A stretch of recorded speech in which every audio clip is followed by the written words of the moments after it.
My name is Elijah Dixon, but most people call me Eli. I'm 74 years old and live in Willow Creek, Mississippi. I worked as a metal fabricator and welder my whole life, making everything from pretty gates to tools for the farm. Now that I'm retired, I live a quiet life.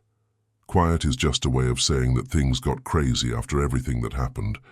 My heart didn't feel at peace for a long time. Goodness, thankful. You think you know someone well. But then all of a sudden, that's what happened to me after 4. I learned that I didn't know anything, married to the same woman for 40 years. I never thought this story would have anything to do with, but I think it might be a warning for whoever is paying attention.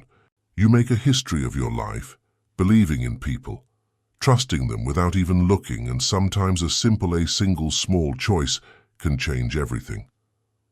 I had to call off a vacation at the last minute. If I had gone on that trip as planned, I might still be living in that happy dream. But fate, or the Lord who knows, wanted me to find out the truth. It was March of 2020. I was 69 years old then. Grace and I had been married for 40 years. We lived together for a long time, had 2 kids, and built our house on the land my dad gave me. That month, I had to travel all the way to Memphis, Tennessee, to see my sick brother Curtis. Grace, she said she couldn't go with me because she had church group commitments, which all sounded normal. There was nothing strange about it. She even said that she had used my absence to clean the house in general, give away some of my old clothes and clean the house. I had gone on trips alone before. She stayed home. I didn't know what was going on. The trip was supposed to happen on a Wednesday. I was going to be away for a week. I put my suitcase together on Tuesday night and put my pills away. Grace even made a sweet potato pie for me to give to Curtis. He always liked her pie. I got a call from my nephew, told me that Curtis had gone to the hospital and that it would be best if I waited a few days to visit him. Days. I was scared, of course, but I knew that driving wouldn't help. The hospital wouldn't let me see my brother, so I couldn't go. That's when I got an idea. I didn't tell Grace that the trip was off. Instead, T thought that would be a nice surprise for her. Lately, our marriage had been a little distant. That's a routine that has been around for a long time. So I thought, I'll pretend to leave for in any case, the trip. She'll stay here, and at the end of the day I'll bring her flowers and a gift. I'll get ready. I thought it would be sweet to have a nice dinner with a nice bottle of wine. What a dumb idea for a 69-year-old man, that's right. But back then it seemed like a great idea. I had no idea that one choice would change everything, mean everything to me, and not in a good way. That was the side you, never the one you can't even picture in your head. If you've lived next to someone for a long time, you might think you know everything about them. But there are my people. There are things that only God knows. Please tell me if you like my story. If you like this post, it will make this 74-year-old man smile. Sign up for these so you don't miss any of my next life stories. Please leave a comment to let me know where you are watching this from.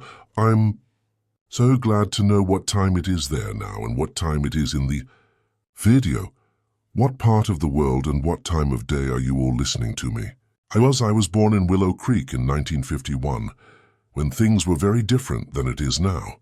My father, Mr. Robert Dixon, he had a small plot of land where he grew corn and soybeans, which is what most people in this area do. There were 5 kids: Curtis, Marcus, Tanisha, Chantel, and me. I was the second oldest. Our house wasn't fancy. It had a wood frame, and in the winter, the potbelly stove stayed on all day to keep the cold out. It hit us out here. Oh my God, it was cold. In the morning, frost would cover everything. We would get up in the morning and go outside with cold feet to help with the chores. Life wasn't easy, but it was good. My mom, Mrs. Soledad, made the best collard greens and fried catfish with hush puppies that I've ever eaten in my life. She also made those usual Sunday. You can only get pot roasts with gravy and sides in the South. When we had a little extra money, she would cook us a fresh peach. That was the best part. How nice to have cobbler. We'd eat it warm with a glass of milk that had just been drawn.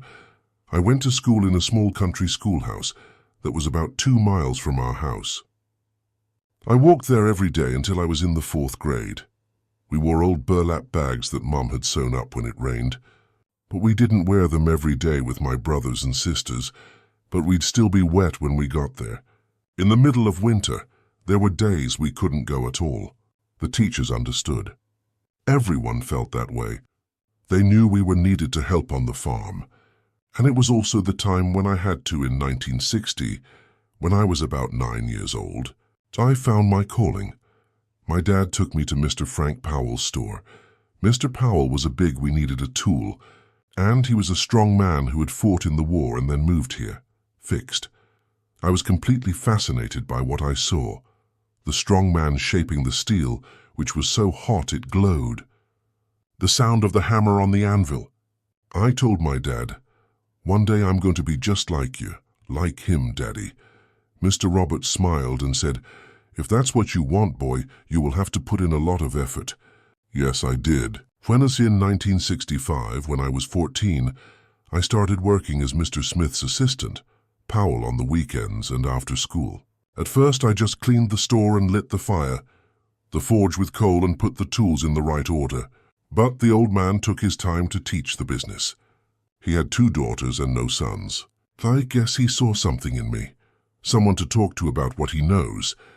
"Eli, you should know that steel is like people. It has a feeling. Sometimes it's more adaptable and times when it's harder. You have to know just when to work with it," he would say in his dirty voice. I remember Mr. at the fair in Willow Creek County. Powell always asked me to come over for dinner. There would be a lot of ribs, mac and cheese, and sweet tea, collard greens, and a number of baked pies. His Mrs. Helen, my wife, treated me like a son. In 1968, when I was 17, there was a terrible flood here. The creek was wide and dirty, overflowed, and a lot of people lost everything. Thank goodness our house was on higher ground. Mr. Powell's store was completely underwater, but the land was higher. For 2 weeks, I helped him save what we could. Many tools get rusty. They had to put the furnace back together. It was a bad time, but it was also when he told me, "Eli, you ain't and you're not my student anymore. You're my partner." That was one of the best days of I had learned almost everything Mr. Powell could teach me. I started making my own tools, knives, and other things for the farm. People in the county started to look for me directly, along with pretty hinges. "That boy from Dixon should do it," they would say. That made Mr. Powell proud. Not he would say that it should be like that, jealous. Farming in this area started to change around that time, and we needed some new tools. We also started to focus on that. We changed tools and made fixes for the farmers here. Sometimes a farmer would come in with a hand-drawn sketch, and we would take an idea and make it into something that worked and was useful. It wasn't, of course, all the work. On weekends, we would meet at the community center to drink and play dominoes. During the talks and church socials, I couldn't drink coffee or dance. I was usually more shy, but I liked spending time with my friends. There was no TV or anything like that back then. We just hung out with friends, told stories, and laughed. In 1970, we had modern gadgets that made it easy to have fun, but it was real. When I was 19, I had my first big sadness. Mr. Powell had a stroke while he was working at the forge. I was right next to him when it happened and saw him fall. He dropped the hammer and grabbed his chest. I ran to help him and yelled for help, but when the ambulance got there was nothing they could do. I lost a mentor and a second parent. After the funeral, Mrs. Helen called and said, "Eli, Frank wanted you to have the store. He really wanted to see you. Keep going," she said. She said she would sell me his part in payments at my own pace. It was a big job for me to run the business by myself when I was only 19. But I couldn't let Mr. Powell's legacy die. So I bought the only fabrication company in Willow Creek. My dad was on his side, but he was still a young man with his whole life ahead of him. He could already tell that I wasn't cut out for the same kind of work as him. Curtis and Marcus did what he said with the crops. My sisters, Tanisha and Chantel, and I married two farmers' sons from the area when we were young. I was the odd one out, one in the family, the one who had chosen a different path. But Mr. Robert would say to me, "Every, you need to listen to your heart and do what it says." And your heart was always racing, like the flame in that forge. In 1972, I was 21 years old when he met Grace.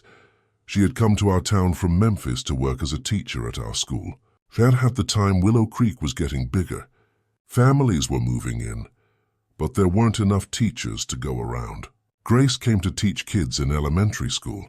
She was a pretty young woman with long dark hair and brown eyes. Her sweet voice caught my attention right away, talking that caught my attention the first time I saw her. I remember it like yesterday was the day. She walked into my store with a tiny bell that they used to tell the kids to come to school.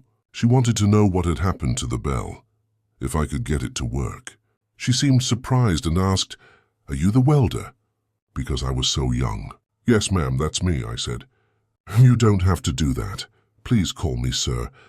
"I'm not that old," I said jokingly, and she laughed, which made my heart feel good. Heart. I made sure to fix the bell, and when she came back to get it, Ty asked her to go to T's Grill, which was right around the corner, for coffee. Everyone in Willow Creek met there. It was the best place to meet. Coffee from the country, lemon pound cake, hot biscuits, and gravy. She said yes, and that was the first of many times we talked. Grace wasn't like the other girls here. She went to school in a big city and talked about books, and I didn't know much about it because I didn't go to school very often. But she never made me feel not as much for it.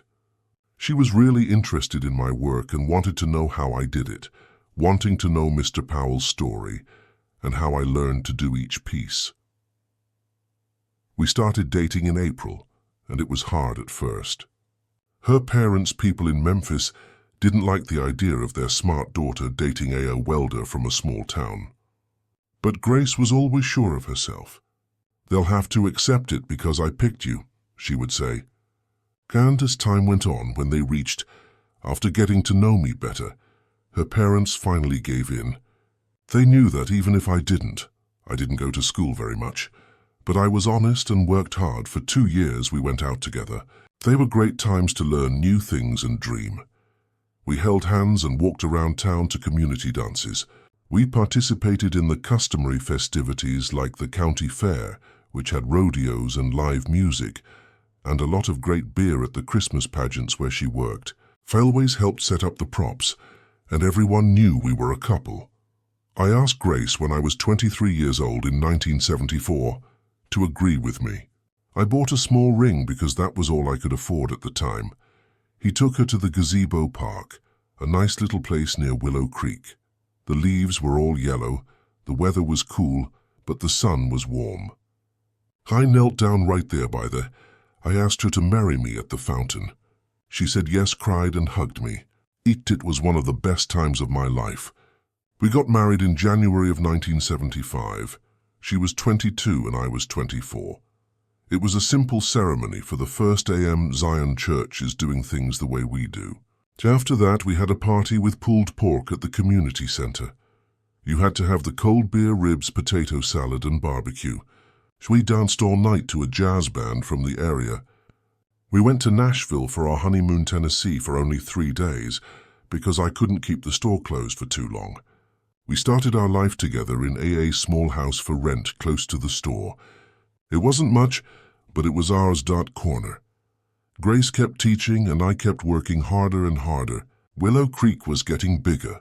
More tools for the farm needed to be fixed. People were putting up more houses that needed gates, railings, and tools. The work never stopped. Thank God. We did this in 1977 when I was 26 years old.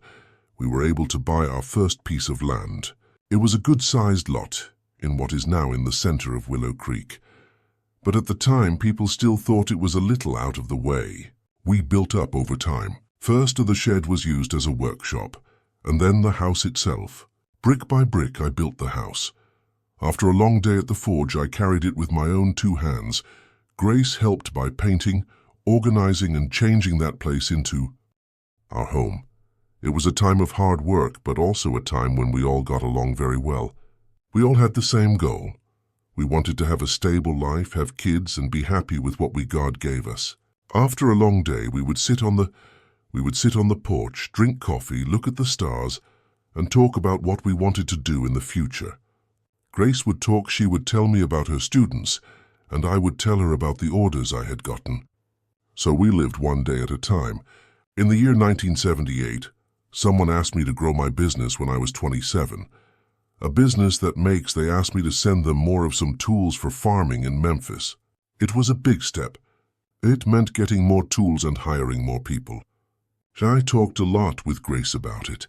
She, who was always the smarter one, helped me figure out the numbers and the risks. If this is what you want, Eli, I agree, you told me. And just like that, I went from being a welder in a small town to a person who runs a small business.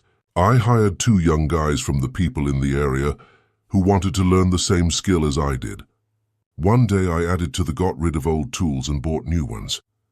The work doubled and so did the tiredness, but everything was worth it when the business did well. Grace would sometimes say, "Eli, I'm jealous of your store. You spend more time within 1979 when I was 28. It was more important to him than I was. We were very happy when we found out Grace was going to have a baby. We had been working on it for a while, and when the doctor said it was true, it was time to party. She kept teaching until she was 6 months pregnant, and then she stopped. We put so much effort into getting everything ready. I built the crib myself, using only Grace-made clothes by knitting and sewing blankets. The wood is mesquite, and the iron decorations are rusty and made the nursery. Jamal, our first child, was born in May 1980 when I was 29. A strong, healthy boy with cheeks like the apples we grew in the orchard behind our house. I remember how I felt when he first cried. Grace said, "You take great care of him." I was holding that little thing in my rough hands. We were tired but happy in the hospital bed in Memphis, where we had to go because there wasn't a good maternity unit in back then. Willow Creek. Everything changed when Jamal came in. Grace took some time off from work to care for him, and I worked extra hard at the store to make up for the money I lost. But I never said anything. Every smile from my child and every new thing I found, he made it all worthwhile. I'd come home tired, but I always had enough energy to play with him, give him a bath, and tell him stories. Grace said I was a bad father, and I was. You have to believe it. In 1983, when I was 32, our second joy came. Grace was again pregnant. This time, things were quieter. We had done it before and knew what to look forward to. Jamal, who was only 3 years old at the time, didn't really get what it meant to have her. But we got him ready bit by bit. I told him he would be the big brother and that he would have to watch over and teach them. He was very happy. In January 1984, our daughter Zoe was born. Zoe looked just like her mother, and Jamal looked just like me. In the picture, Zoe looked a lot like her mom. She had the same smile and eyes. Little princess who made our family complete. The house that used to look big now felt small with the kids getting older, toys everywhere, and laughter coming from every corner. It was a mess, but a happy mess. We had a stable decade in the 1980s. The company was doing well. People in the area knew about Dixon Metal Works. People in Atlanta, Georgia, would ask me to make certain things that only I knew how to do right. Grace went back to teaching when Zoe turned 2. We hired Ms. Lupita, a woman we could trust, to look after We lived a simple life, but it was full. At the very least, that's what I thought then. The 1990s came, and so did Things have changed a lot in the country. But things in Willow Creek stayed pretty much the same. At 39 years old in 1990, I trained all 5 of my employees at the store, which was one business. We began making fancy gates that people even bought in other states. At the time, Jamal was only 10 years old. He already liked staying with me after school in the workshop, where he could learn the same things I had learned from Mr. Powell. Grace was closer to Zoe, who was 6. She always had notes and books with her. Grace was made head of the primary school in 1990 because her teachers were so impressed by how smart she was. I was 41 in 1992, and it was a sign of how hard she had always worked, finished as a teacher. I was proud of her, our life together, and what we had made. The house was finally finished, and Grace spent her weekends taking care of the beautiful garden. In the back there was also an orchard, with oranges, lemons, and even a grapevine that gave us enough to make. We made our own wine. It wasn't anything special, but it was ours and it was nice. Stayed strong in our family. The house was full on Sundays. My siblings and their kids came over, and I made a stone barbecue pit just for that. The women made the potato salad, the buns, and the southern rice and beans that only we know how to make. We adults drank coffee and talked while the kids played outside, talked about life and told the kids stories they already knew by heart, but really wanted to hear it again. In 1995, when I was 44, there was a big flood our neighborhood, which is worse than the one in '68. The huge dirty creek got so big that it flooded parts of town that had never been flooded before. Our home, thank goodness our house was safe, but the lower shop was flooded, lost machines, materials, and finished work that was ready to be delivered.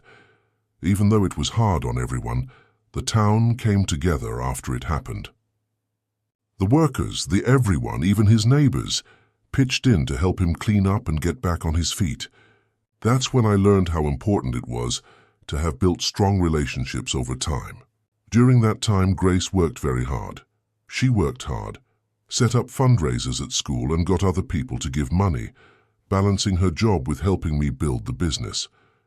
The kids did their part too. Jamal, at 15-year-old, worked next to me like an adult, and 11-year-old Zoe helped her mother with the lists of donations and everything else that was needed. That tragedy, as hard as it was, made our family stronger. In 1996, we not only got back what we lost, but we also made it better. We got newer equipment and made the building bigger. Because the business grew so much, I had to hire 2 more people. I didn't work at the forge as much as I used to. I was more of an administrator now, but I still made sure to take the hammer every so often, especially when you need to be more careful, or that was my favorite part of the job, when I got to do something creative. As time went on, the kids got older. In 1998, when Jamal graduated from high school, I was 47 and made the decision to stay in the metal business. I want to study, Dad, engineering and machines. He said it made him feel very proud. My dad could only give me a basic education, but I was able to send my child to college in Atlanta. Zoe was still in high school, but she already liked history and books, just like her mom. Life seemed great when we turned 49 and the year 2000 started. We planned a nice party to mark our 25th wedding anniversary and renew our vows, promises. That day, she looked great in a the blue dress made her eyes stand out. All of our kids' family and friends were there. Had made over the years were all there to celebrate with us. I remember looking, I thought, we did it as I looked around the party. Everything we wanted so long ago is right here. Jamal graduated in 2002, when I was 51 years old, and returned to Willow Creek. He had been offered jobs by well-known companies in Atlanta, but he would rather come back and help me out. I wanted to bring the company up to date, Dad. He told me with great enthusiasm that I learned a lot that can help us grow even more, a young man who just got his degree. That's what we did. His work in engineering, the business grew again because of what I knew and had done in the past. Zoe, on the other hand, chose a different path. In 2003, when she was 19 years old, she passed the entrance exam.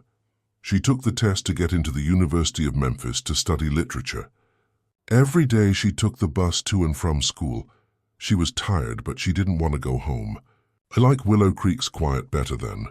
She would say that the big city was too busy. Grace helped her with school, gave her homework, went over her essays and talked about the books Zoe needed to read. It was nice to see them together, because they talked and thought in ways that were very similar. Our schedule since it was quiet, I left early for the store, which we now call Dixon Metalworks and Fabrication. Grace went to school, and the kids did their own things. We all got together in the evening for dinner, which was usually at the table, was a time to talk about the day. We would sometimes go fishing at Mr. Roberto's pond on the weekends. He lived next door and had a great property with a place to fish. We'd go to Memphis sometimes to see a movie or eat out for a change. In 2006, I was 55 when Zoe graduated and started teaching English at the same school, where her mother was the head teacher. It made me happy to see my daughter following in Grace's footsteps with the same love and passion for her students that she did. Grace was 53 years old at the time and was already thinking about retiring in the next few years, and the plan was for Zoe to become the principal as well. That year, Jamal at 26, he met Nicole, a girl from Jackson, Mississippi, who had come to work at They began dating, and it quickly became clear that it was serious. He often took her to Sunday dinners, and she got along well with his family. She liked to help out in the kitchen. She learned how to make the foods he liked that were local. Grace and she got along well, Zoe. In 2008, they got married. There was a great party at the community center, just like ours had been years ago. Life went on as it always does. When I was 59, I became a grandfather for the first time. Nicole had a baby. Kira was a pretty little girl who looked a lot like Jamal when he was a baby. Isaiah was born the next year. They were the best part of our house. Grace melted around her granddaughters and gave them everything they wanted. I joke, Are you ruining those kids, lady? But deep down, I was the same way. I had made Kira a playhouse out of wood and metal, and Isaiah a horse that rocks. These little things were making old age come on slowly. Zoe also met her partner. In 2012, when I was 61, she started dating Aaron, a math teacher, who moved from Baton Rouge, Louisiana to Willow Creek to teach. He was a serious, studious young man from a good family. At first I thought he was too shy, which was not like how friendly we are down here in the South. But over time I saw that he was a good man who really cared about my child. In 2014 they got married. It was a smaller ceremony than Jamal's, but it was just as moving. Grace stopped working in 2015. They threw me a party when I was 64, after I had worked in education in Willow Creek for more than 40 years. A surprise party at school with former students, some of whom were now. It was very touching to see how much she had changed the lives of the children who had also been her students, had made a big difference in many people's lives. I was very proud of my wife, the person I was with, had chosen for life. I had already passed most of I put Jamal in charge of the metalworks, but I still went there almost every day. I can't stay still, I guess. It was nice to talk to the old clients, give them advice from time to time, and see how the business had grown from such a small start, hiring close to 20 people. It was satisfying and made me feel like I had done a good job finished. Our days weren't as busy. Grace now paid attention to I loved having the grandkids over for the afternoons reading and working in the garden. I had more time to fish and hang out with my friends at the Veterans Club, where we played cards and talked about that we used to go to places we had never had the chance to see. We took a trip before that took us to Nashville, Savannah, and even New Orleans. The club did it. We had a great time picking up what we had planted over. Things went well for many years, but in 2018, when I was 67, things changed. I started to see some small changes in Grace that year. Nothing big, but enough to make me wonder. It was strange enough to get my attention, but I didn't think anything was wrong. They used to stay at home all the time, but now they go out more. They did regular things at first. I knit with friends on Tuesdays and help out at the church on Thursdays. I thought it was real, and it seemed that way to me. Every Saturday, a book club. It's great that she can do things on her own in retirement. It's nice that you have your own things, too. I'd say to her, Grace, you've worked hard for so long. You deserve to have fun. She would smile, kiss me on the forehead and say, Eli, It's good to have things to keep your mind busy. Can't just sit around and wait for time to pass. But things began to change slowly. That didn't really make sense. She said she was going to the book the next day when I told Miss Gloria, our neighbor, about it. She looked confused that she was also in the group.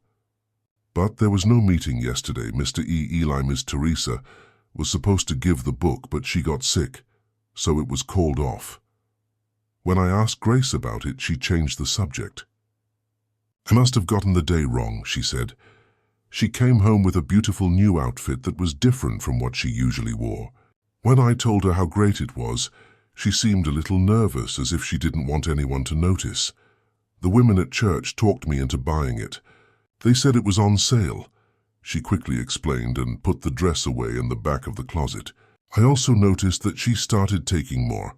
She took better care of how she looked. She didn't used to be careless, but now she went to the salon more often. She started dyeing her hair more often and bought new lotions.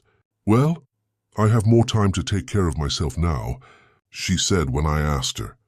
At the end of 2018, Grace started carrying a cell phone with her all the time. She would sometimes leave the gadget lying around the house and not answer it. She always had her phone with her, even when it rang. She even took it to the bathroom with her. One night I woke up in the middle of the night and she wasn't in bed. I looked in the dark kitchen and saw her there, sending a message to someone. When I asked her what she was doing, she jumped and almost dropped the phone. "Hey Eli, you scared me. It's Zoe. We're texting because she can't sleep." The next day I asked my daughter if she was having trouble sleeping. She looked confused and said, "No, Daddy." She said, "I'm sleeping like a log." Why? Because I didn't tell her about the talk her mom had with her late at night. I didn't want to make things worse or seem like a crazy old man. It could have just been a mistake, but the small. There were more and more problems. Grace and I was 68 years old in January 2019, said she wanted to start a computer class in Memphis. "I don't want to be left behind with all this technology," she said. The class would meet twice a week, on Tuesday and Thursday afternoons. I thought it made sense. I even offered to take her to the bus station on days when I had class. But after a few weeks, Willie, an old friend who lives in Memphis, called me. He had seen I met him at the station and called him so we could talk over coffee. I told him I was. "What class is that?" I said this while I waited for Grace, who was in her computer class. He went on, "My Dolores took all the senior classes here in the city, and she never said anything about a computer class." "That stuck in my head," she said, sounding confused. I asked Grace questions when she got back to find out more about the class, like where it was and who else was. She answered all of the questions right away. But there was something about the way she looked that made me doubt her. That night, while she was sleeping, I took her purse and looked for anything that might have come from the lesson. I didn't see anything. There were no diaries, no notes, or anything else that showed she was actually learning how to use computers. The next week, I acted like I had a backache and told her I couldn't drive her to the station. She said right away, "No problem. I can catch the bus right here at the corner." After she left, I made a choice I never thought I would. I decided to follow her. I asked Jamal, who I trust, to drive me in his truck. We saw her get on the bus to Memphis from a distance. We followed the bus to the station. Grace didn't go to any Memphis schools or community centers. She went into a small cafe in the center of town instead. From the car at a safe, I saw a man walk up to her table from a distance. He was dressed nicely. He looked to be about 65 years old, had perfect gray hair and wore clothes that were very sharp. They said hello by kissing each other on the cheek. Not too personal. It might just be a friend. They stayed there. We talked for almost 2 hours and I sat in the truck with Jamal, feeling my heart race faster and faster. "Do you want me to go over there, Dad?" Jamal asked, seeing how upset I was. "No," I said. "Okay, let's go," I said. "I've seen enough." We got back to Willow Creek before Grace could see us. I was quiet the whole way back, trying to figure out what I had just seen. I hadn't seen anything. It's obviously romantic, but it could also just be a friendly get-together. But why did you lie about the class? I did something when she got home. I asked her about the class, and she told me as if nothing had happened, like usual. The same thing happened as always, with information about what they were supposed to have learned that day. The lie came out so easily that it confused me even more. Was I overreacting? Could that guy really be a classmate of mine? And they just went out for coffee. In the weeks that followed, I paid more attention to her and watched what she did. I noticed that she came back to class with a different sparkle in her eyes and more energy. She brought me small things from home, as if to make up for something. I saw she would say, "I saw this in the window and thought of you," and then give me a new tool or a candy I liked. In March of 2019, I was shocked by Grace's announcement. I'm going to start going to a senior travel group. They plan short trips to nearby cities. Next month, the first one will be in Nashville. This was something new for her. She had never shown when I asked if I could go with her. She said no, that it was only for women. Before, they didn't seem very interested in going anywhere without me. She said it was a group for ladies only, and it took 3 days to get to Nashville. We talked on the phone a few times. She sent me pictures of tourist spots, and everything looked normal. But when she came back, I saw that she had a new necklace. It was a lovely piece that wasn't in the pictures she sent me. The women in the group bought it for, she told me, when I saw the jewelry. May 2019 came the next month. Another piece of travel news. This time, it's to Savannah, Georgia, for a festival. I was with the women's group again, and this time I asked the organizer for their information on how to get in touch. I wanted to make sure she was okay. It was clear that Grace was not happy with my ask for it, but she finally gave me a name and a phone number. I called, and a very nice lady confirmed that the group was on the tour. I found out later she was a friend of Grace's who had said she would back up the story if I called. The group trips turned into every 2 or 3 months like clockwork. Grace always seemed more when she came back, distant, like she had left a part of herself behind. Our connection, which had always been close over the years, began to grow colder. We didn't talk to each other as much, we didn't go out as much, and we weren't as close as we used to be. In September 2019, I found a credit card by accident. There were charges at a hotel in her statement. Jackson, Mississippi. On a weekend when she should have been at home, she said it was a mistake by the credit card company and that she had already called to fix it when I told her this, that she had already called to fix it. I accepted the explanation because it was easier than because I really believed it. Jamal, our son, saw the difference by the end of 2019. He asked me one day when we were together, "Is everything okay between you two?" I lied. I agreed. It was just I was tired of being old, so I didn't want to get the kids involved in what I thought was going on. It was strange that they were only clues, because I wasn't sure about anything. Behaviors, nothing real. That year, Christmas was different. The kids and we were all there, the grandkids. There was a tension in the air that had never been there before, though Grace was there in person, but her mind seemed to be elsewhere. Every few minutes, she picked up her phone and smiled at the screen like she had a secret. Though our kids looked at each other with worried eyes, knowing that something was wrong between them, mothers and fathers, I began 2020 with a heavy heart and a sense of unease that weighed on me from inside. I thought about giving when we celebrated 45 years of marriage in February. Her a surprise, a way to bring back what seemed to be going away. They bought flowers, made a reservation at a restaurant in Memphis, and planned everything down to the last detail. Grace really seemed to care, and for a few hours it was like it used to be. They took my hand and looked me in the eye. He was 45, they said.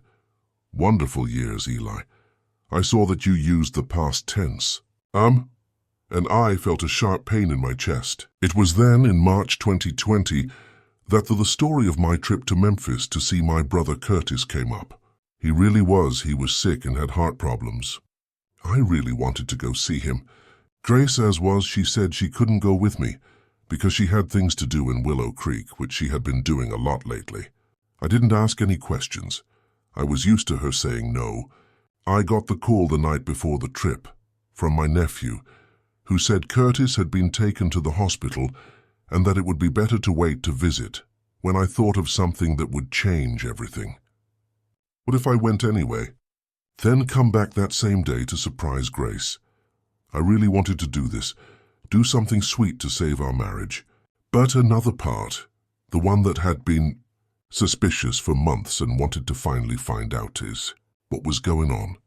And then I got to that fateful day when I decided to pretend to go on a trip to find out what was going on with my 45-year marriage.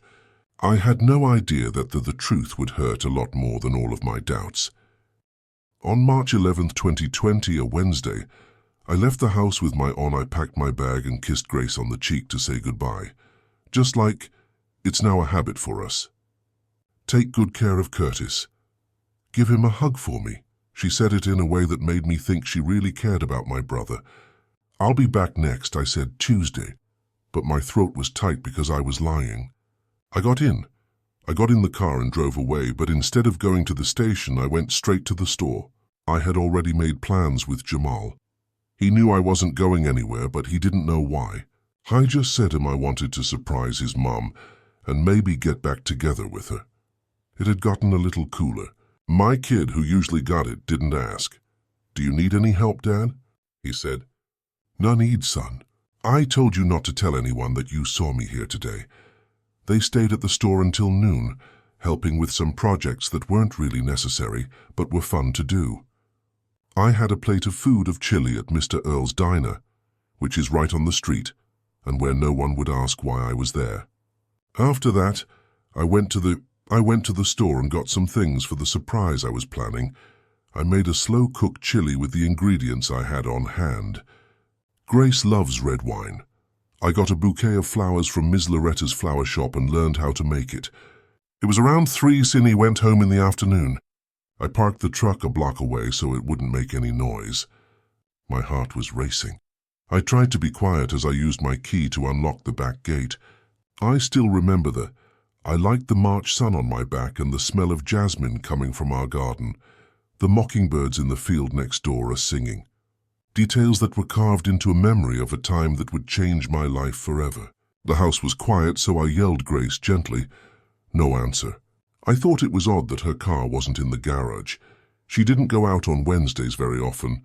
Instead, she watched her old soap operas on the rerun channel. I put the things in the kitchen and then went to bed. The bed was ready, everything was fine. I noticed that some of her lotions and makeup were not where they normally are in the bathroom.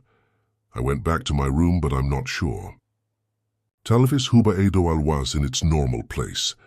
Marcat will go to Aluna Amiga. I chose to wait. I sat on the couch and I was watching TV, but I couldn't pay attention to anything. The hours passed slowly. 4, 5, and 6. The sun, it was getting dark and Grace still hadn't shown up. I started to worry. What if I picked up the phone and called her cell phone? Did something happen to her? It went straight to voicemail. I called Zoe. "Do you know where your mom is, sweetie?" She sounded surprised. "I thought you were on a trip, Dad. Mom didn't say anything about going out today." "No, I thought of a reason." I told them I had called home to check in and that no one I called some of Grace's friends. But they didn't know where she was, that's what they said. But when I look back, some of them looked not answering my queries directly. I thought it was only my fault at the moment. I decided to go to the sheriff's office at 80 Cows that night. Willow Creek is a people in this small town know each other. Officer Miller was on duty and was in someone I knew a long time ago. He told me to calm down Mr. Eli after Mrs. Dixon is a responsible woman, so she must have a good reason for being out. It's only been 24 hours, so we can't file a missing person report yet. I was even more upset when I got home. The night was long, I couldn't sleep, so I sat in the armchair in the living room and watched the door. When her car pulled up, I didn't hear anything. The day broke and I tried her cell phone again, but it was still off. I was about to leave. I remembered something when I got back to the sheriff's office. Her checkbook. Grace always had a small notepad with her checkbook, where she wrote down phone numbers and appointments. I went to the drawer where she usually kept those things. The notepad was there. I started to look through it for anything that might help her figure out where she was. I saw one note for Wednesday on the sheet for this week. Art. That's all it said. Information. Who could this art be? I kept looking through it, and saw a few I found the same note on other days. It was always art, and it was always on days. When she said she had things to do outside the house, I thought of the man I had seen with her months ago at the cafe in Memphis. Is this the art? I went back to the front pages to look for more clues. On the back cover of the notepad, I saw a phone number written down. I wrote the number down in pencil and didn't put my name on it. I called the home phone with shaky hands. He answered on the third ring with a deep male voice and said, "Hello." I stayed quiet. "Hello. Who are you?" I didn't know what to say. I hung up when the voice said, the voice insisted.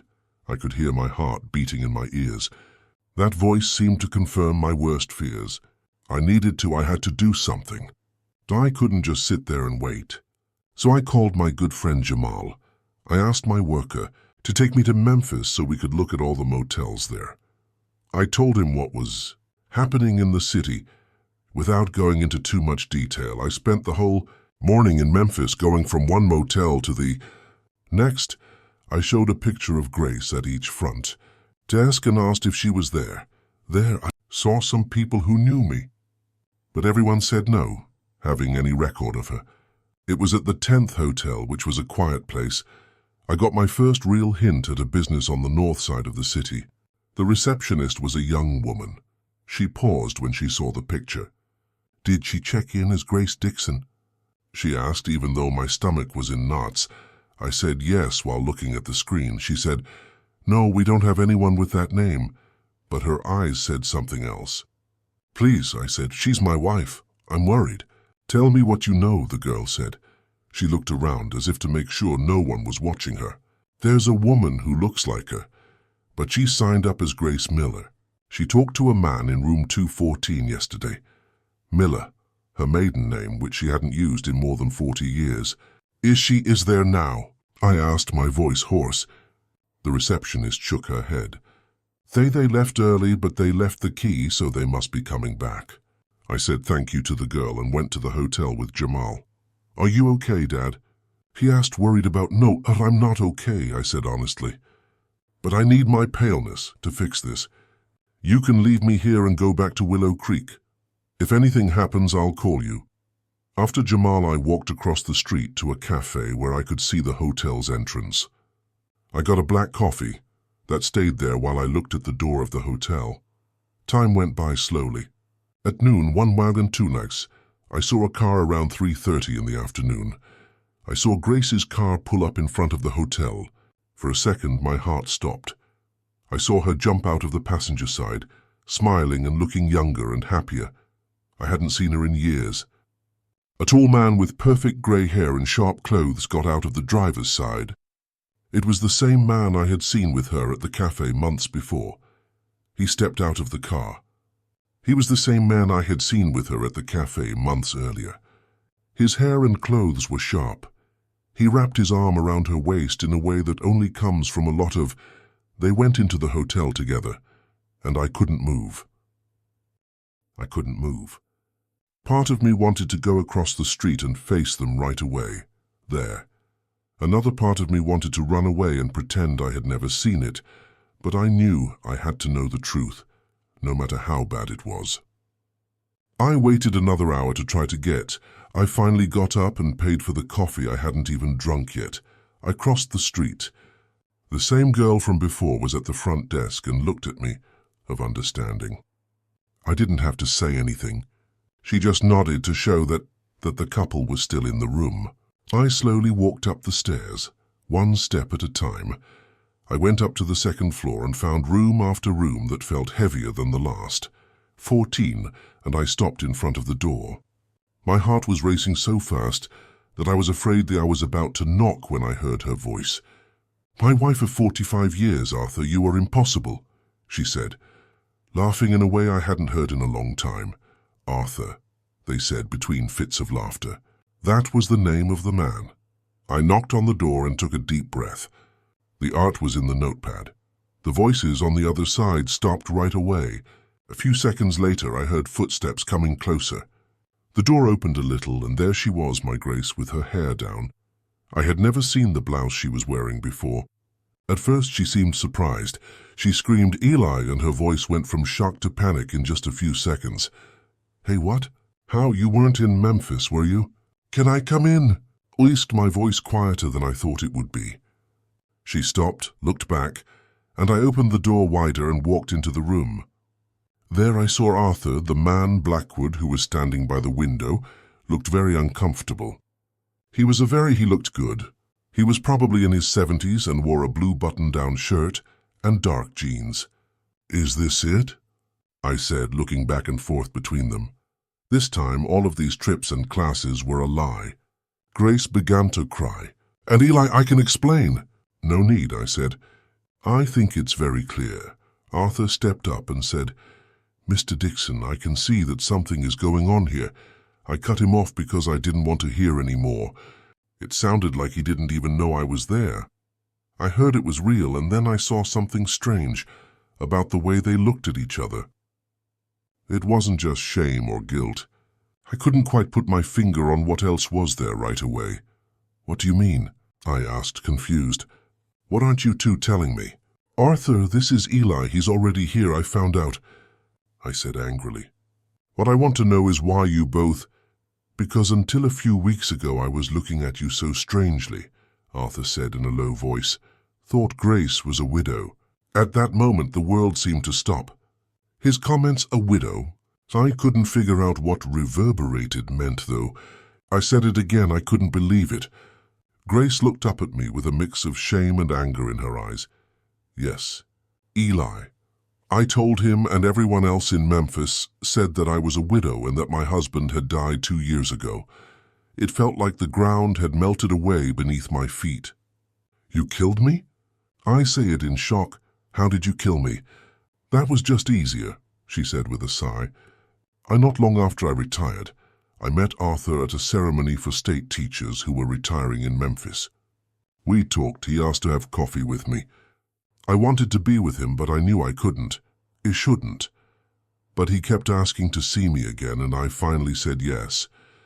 When things started to get more serious, I couldn't just say I was married. So I said I was a widow. "And how did I die?" I asked, a cold anger that was starting to take over the first shock. She looked down and said, "A heart attack. I told you that you had died all of a sudden, that it happened right away, but I was moving on with my life." Arthur looked just as shocked as I did. "Grace, you told me that you and he had gone to Savannah 2 years ago, and he said his chest hurt. She said that it was all made up." Now looking right at me. "Eli, I know it sounds bad, but I needed something. Just for me, after all these years of taking care of everyone, the kids, you, and the students. I wanted something that belonged to me." "And why didn't you just say it?" "For a split?" I asked, my voice shaking with emotion. "Why this dark? Is it a joke to kill me in your mind?" Then she laughed, but it wasn't funny. "I divorced in Willow Creek. People would look down on me, talk about me behind my back. The kids would be very sad. I lost everything I worked hard for all my life. It was easier to have 2 distinct existences. I was a respectable widow named Grace Miller, who lived in Memphis, who fell in love again. In Willow Creek, I was still Mrs. Grace Dixon, the devoted wife of Eli from the metalworks, Eli's metalworker's wife. I couldn't believe how cold she was when she told me everything. I don't anymore knew the woman in front of me. Where was the young teacher I loved? And who was the mother of my kids? The friend for so many years? Arthur looked really embarrassed. "Mr. Dixon, I swear I didn't know. If I had known you were still married and living, I would never have gotten involved with you. Got involved with Grace. I had faith in him." It looked like the man was really sad. He also had been fooled in some way. How long have you both been dating? I asked. 2, he thought for a moment before saying, and a half years. We met at a meeting for state retirees in September 2017. I taught history, a teacher in Memphis. The dates were right. That was about when I started to notice the first signs that Grace was changing. And how often do you two get together? I kept going because I wanted to. Find out how far this lie goes. Arthur came over once or twice a month at first, said, and then it happened more often. Grace said she had to go to Memphis for business related to retirement or for meeting up with old coworkers in classes. All the trips I talked about. Yes. Grace said yes. When I told you I was going to... In fact, I was going to Nashville or New Orleans with Arthur and a group of friends. But you also met here in Memphis all the time. I said it, not as a question. She shook her head. On Tuesdays and Thursdays, when I said I had the computer class, I looked around the room. There were 2 suitcases that were open and clothes that were neatly hung up in the closet that was just a little bit open. And this trip was supposed to be to see my brother. You two were going to spend the whole week together. Another nod. Yes, we had planned it a long time ago. There was still something that didn't make sense. And what about our kids? Do they know? Are you living 2 lives? She said in horror. Of course not. They believe I'm going to school and doing all the other things I told you about. Book groups, trips with friends, and your friends who live in Memphis. Do you think you're a widow? Yes, a few people I know here agree with that. I looked at Arthur. And what about your family? How about your friends? He looked nervous. My wife passed away 6 years ago. I have 2 adult children who live in Atlanta. Last year they met Grace. They thought she was a widow, just like I did. They were so silly that I almost laughed. So you have a full life here. People who knew you as Grace Miller, the widow, when you lived in Willow Creek. You are still Mrs. Grace Dixon, the welder's wife. She didn't say a word. She only looked down. Why, Grace? I asked, my voice breaking. Why didn't you just end things with me if you didn't love me anymore? Why all the lies? When she looked up, I saw something I'd never seen before. I had never seen that look in her eyes before. A cold calculation. In this way I got the best of both worlds, of the world. Eli in Willow Creek was respected by the people, and our home was safe, being near the grandkids and kids. I was happy to be in Memphis, a new relationship, the chance to be someone else without the weight of 45. A long time ago. Those words hit me hard like a punch to the stomach, and me. What part did I play in all of this? You were a part of my life in Willow. Creek is my kid's dad and my grandkid's grandpa. I didn't mean to hurt you. That's why I never said anything. You didn't want to hurt me? Again I said, I can't believe it. In your mind, Grace, you killed me. You made me go away. How could that not hurt me when I found out? I never thought you. She said they would find out. And maybe that was the only truth she really knew. Said that day. When I left that hotel in Memphis, I was a different person. I didn't say anything else. I just turned around and left Grace and Arthur with their lies and secrets. Took a bus back to Willow Creek and looked out the window, but I didn't really see the sights. 45 years of being married, we had built a full life together, but for the last few years it had all been a joke. When I got home, Grace was still there, hadn't returned. I packed some clothes into a suitcase, grabbed some important papers, and left. I couldn't sleep in the same house where so many lies were told. I went to Jamal's house, and he made me feel shocked and confused about what was happening with his dad. What? He said. What happened, Dad? Where is Mom? I told him to sit down and listen. All of it. It was one of the hardest conversations I've ever had. He looked at me in disbelief, then anger, and finally despair. It can't be true, he kept saying. Mom wouldn't do that. Zoe came over the next day too. They both, of course. They wanted to hear their mother's story, but I had proof. The notepad. with the notes, the receptionist's proof, and even Jamal, who'd been with me the whole time I was looking. When Grace finally got back to Willow Creek and went to look for the kids, they already knew everything. It was a bad time. The family I had made it was broken with so much love. Grace tried to tell her why she did it. There was no way to explain such a painful and complicated betrayal. It wasn't just cheating. It was a complete denial of who I am. I decided to end my marriage. I was 69 years old and alone, so I had to start over.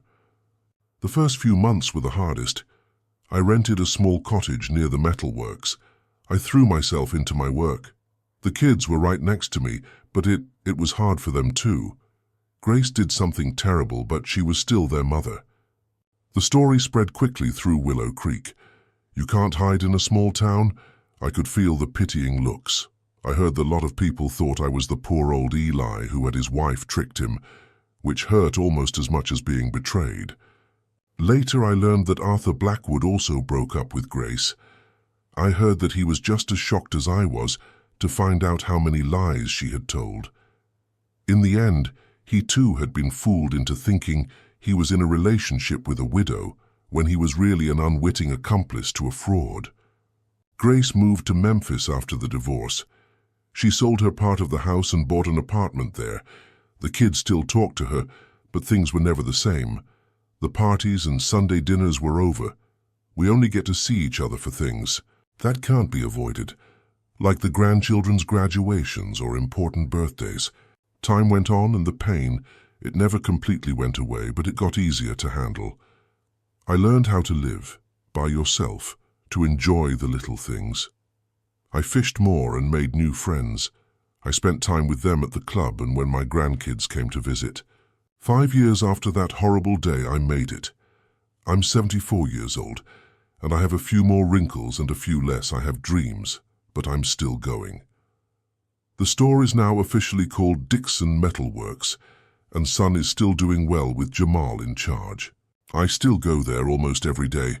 I talk and stay active more than I work every day. I never date anyone again, not because there aren't any chances. There are a lot of widows, which is surprising, or people in Willow Creek who have been divorced and wouldn't mind spending time with the old welder. But something in me shut off. I like how simple my current routine is now that happened, without problems or hopes that might not come true.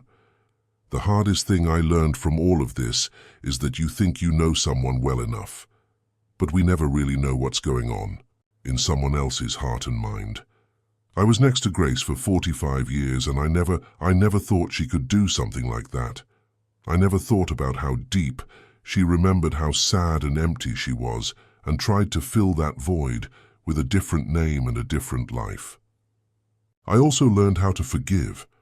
Not necessarily forgiving Grace, but forgiving myself. I blamed myself for a long time. What did I do wrong? When did I stop being a good husband? She had to pretend I was dead and start over. I had to think about it for a while to understand that we people change what they want and we don't always have to take the blame for their choices. Things are going to change and there's nothing we can do to stop it.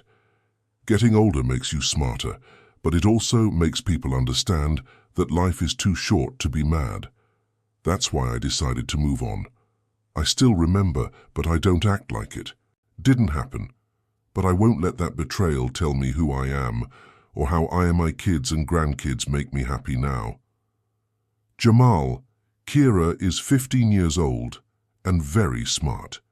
She's following in my footsteps in business, while Zoe keeps working as a teacher. A girl who wants to be an engineer like her dad. Isaiah shows at 14 that he wants to work with metal all the time. He keeps asking me to show him how to work with metal.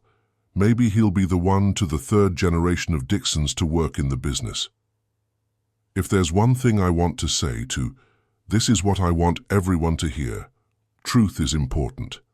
It might hurt, but the truth will set you free. Living a lie, even one that seems good, is like building a house on sand, will cause everything to fall apart at some point. Be honest with yourself and with others. Talk about it if you want things to change and you're not happy. Look for don't live two lives at once. Don't kill in a symbolic way. Work together to find solutions, someone who has been there for you for a long time.